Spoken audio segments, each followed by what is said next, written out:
If you consider yourself an academic Christian who loves words, then you are going to love this book.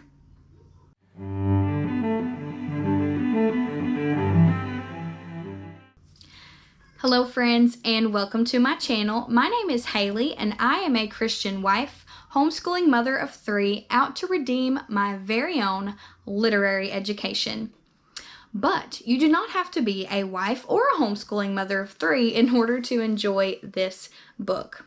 But if you are a Christian who considers yourself academic or scholarly, you love words and language and the way that we speak and we think, then you are going to love You Are a Tree and Other Metaphors to Nourish Life, Thought, and Prayer, written by Joy Marie Clarkson. Now, Joy Clarkson is the youngest daughter of Sally Clarkson, so if you are in the Christian homeschooling community, you've absolutely heard of the Clarksons. This is her second book. Her first book is Aggressively Happy, and this is her second book. I haven't read her first one, but now I'm going to after reading this one because I really loved it. But this book goes through 7 different metaphors that are brought up in the Christian Bible. But you don't have to have read the whole Bible to have encountered these metaphors, because these metaphors are absolutely ways that we speak about ourselves and speak about life. And just to name a few, but not all, so that I do not steal her thunder, she discusses people are trees, wisdom is light, love is a disease, sadness is heavy, life is a journey, and a few more. But you need to read the book to figure out the few more. But this book was so good. It's not a book that I would say is practical. So you read this book, do these steps to get these results. No, this is a book that's incredibly thoughtful and incredibly meditative. It's going to change the way that you speak and that you read.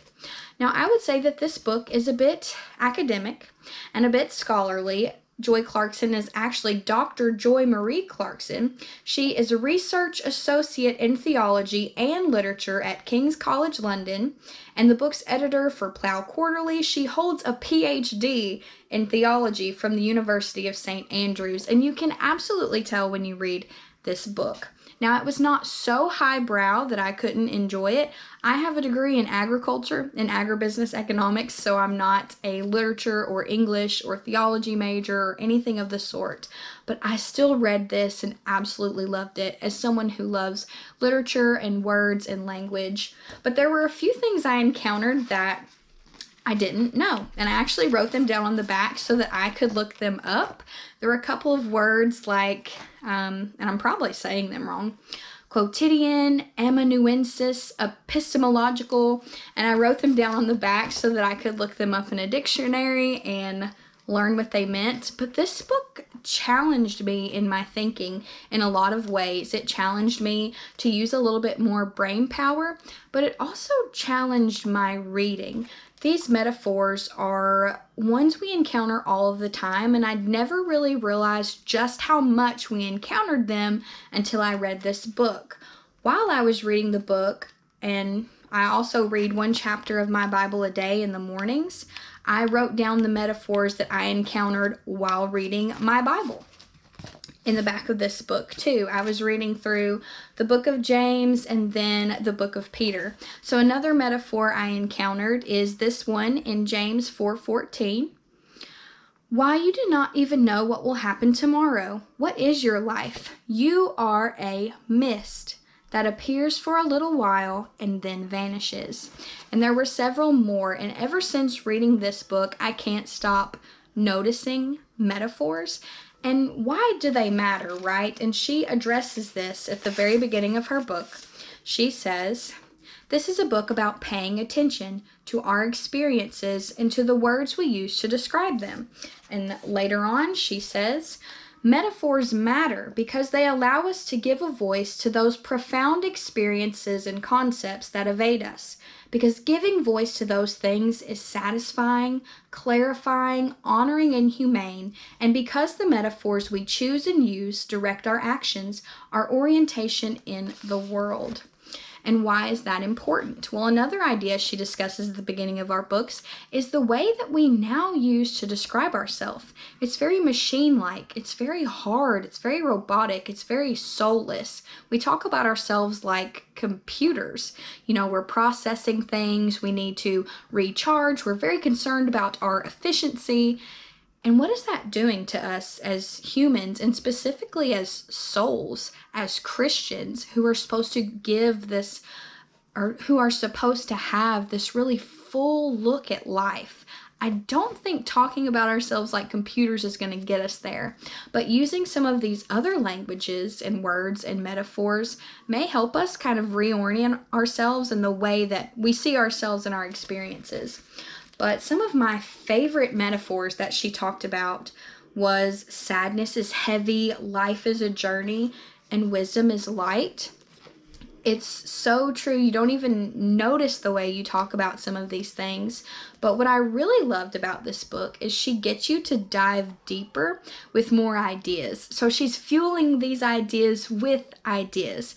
And I said that this was academic and scholarly. And so she references a lot of literature like St. Augustine, Tolkien, C.S. Lewis, I think, was in here, Chesterton. So all of these literary people that you know and love, but also some that are a little bit hard or maybe you haven't encountered before if you're not a literature or theology major. And in the back of the book, she includes some further reading to have references to go back and visit those ideas. But specifically at the end of each chapter, and I absolutely loved this, she includes this section called Living, Thinking, and Praying. And she gives these different things that you can reference to dive deeper into that metaphor. So this one, People Are Trees, has a reference to a painting, a film, an image, or a text, a song, a poem, and a podcast to dive deeper into that idea. And she provides that after every single chapter. And an author who does that really loves you and really cares about you and really loves the ideas that she's talking about because she gives you a ton of reference to them. So I really love this because metaphors do matter. And there's one in here that she addresses that makes me think, yeah, that's why they matter. And it's when we talk about Jesus is light. Now, saying Jesus is light is very different than saying Jesus is like light. Jesus is like light is one thing, but Jesus is light is a very different and profound thing. And so ever since I've read this book, I can't stop noticing metaphors. And when I read one in a book or in the Bible, I stop and I really think about that now. So this book has actually changed the way that I think about language and the language that we use. But what I also enjoyed about this book is her personal story in it. So she's also very vulnerable in the book and shares some of her experiences that led her to start thinking deeply about metaphors. And she's kind of gone through some tough things in life or had these seasons of darkness or heaviness, things that we've all walked through in life, and for her to be so vulnerable to talk about them, but then have this beautiful scholarly way of turning that around and looking at it from a different perspective, I thought was absolutely lovely and helpful because we're all going to encounter those types of things in life. And something I love just specifically about her writing is she is both poetic and academic at the same time. So her writing is very scholarly, very academic, but there are times where she's describing her own personal experiences that are just so lovely. She paints a beautiful picture of what she's walked through. She tells a story really well. And so this book is at the very same time academic and poetic, which is another reason that I would highly recommend it to you.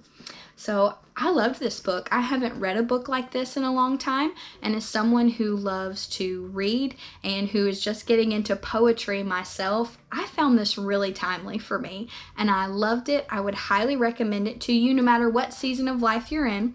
Joy Clarkson is not married and she doesn't have children, but she is a Christian, so this is a book you can recommend to any woman or word lover in your life, which I appreciate because I feel like a lot of the Christian women's sphere year is really taken up by Christian wives and mothers, and I lead a Christian book club, and not all of the women are Christian wives and mothers. There are a lot of single women, and I think this book will speak to everyone no matter what season of life you're in. So I highly recommend this book, and if you have read it or if you're gonna read it, please let me know down in the comments below, and I will see you next time. Happy reading, friends!